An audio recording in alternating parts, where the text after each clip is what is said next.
सबसे पहले बकरीद की तो ढेर सारी शुभकामनाएं। बकरीद मुबारक सब लोगों को। इसी मुबारकबाद के सिलसिले में महामहिम हमारे बिहार के राज्यपाल महोदय हमारे यहाँ आए थे और बकरीद के लिए ढेर सारी शुभकामनाएं हमको, परिवार को और बच्चों को भी कि खान सर आपका तो परिवार बहुत बड़ा है, इतने बच्चे हैं।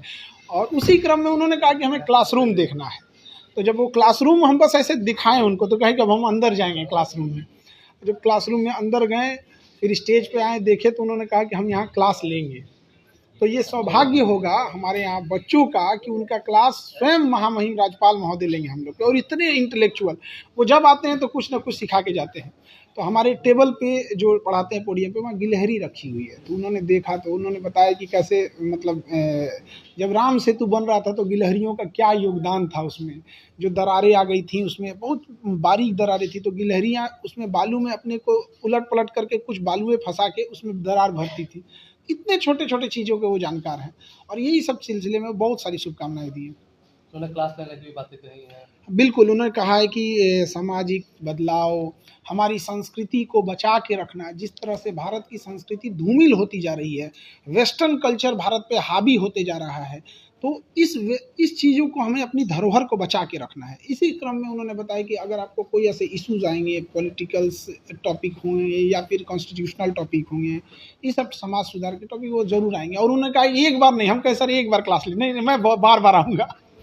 पारिवारिक बात को लेकर क्या है, शादी हुई आपके हालों में जी, कैसा पारिवारिक संबंध चल रहा है?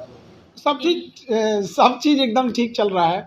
और हम तो इधर पठन पाठन में व्यस्त हैं, अपने काम में, वो अपने काम में व्यस्त हैं। देखिए, अभी इस मैटर पे हमारी महामहिम राज्यपाल जी से भी बात हो रही थी, तो उन्होंने भी कहा कि इंसान की संवेदनशीलता मर चुकी है। एक 9 साल की बच्ची का जिस तरह से रेप करके वो घसीटते हुए आई है बेचारी, और एम्बुलेंस में बैठे बैठे, मतलब आप एक डॉक्टर से भी कहते हैं कि आपका पेपर वर्क और ये सब चीज़ें बाद में होती हैं, आपको प्रायोरिटाइजेशन नहीं दिखता है कि बेचारी एक बच्ची है, मर रही है। अब आप देखिएगा बेड है कि नहीं है, तो फिर क्या क्या संवेदनशीलता रहेगी। और समाज को एक लेसन की ज़रूरत है कि ऐसे लोगों का सामाजिक बहिष्कार। उस देश में आप क्या कल्पना कीजिएगा जहाँ बलात्कारियों को भी बढ़िया वकील मिल जाते हैं, बढ़िया वकील। तो ये एक ना कहीं हम वकील समाज से भी, एक वकीलों से भी बड़ा हाथ जोड़कर विनती करते हैं कि देश की लड़ाई में वकील एक हो गए थे। चाहे वो सरदार पटेल हो, महात्मा गांधी हो, पंडित जवाहरलाल नेहरू हो, मोतीलाल नेहरू हो, सारे वकील एक हो गए थे। उनके पास बुद्धिमता होती है, एकता होती है। वकीलों से अच्छी एकता नहीं। यदि ये सारे वकील एक हो जाएं और ये समझ जाए, क्योंकि उन्हें केस देखने के बाद समझ जाता है कि ये झूठ बोल रहा है या सच बोल रहा है, कि अगर कोई रेप वाला काम किया है, किसी महिला पे एसिड अटैक किया है, किसी महिला को जला के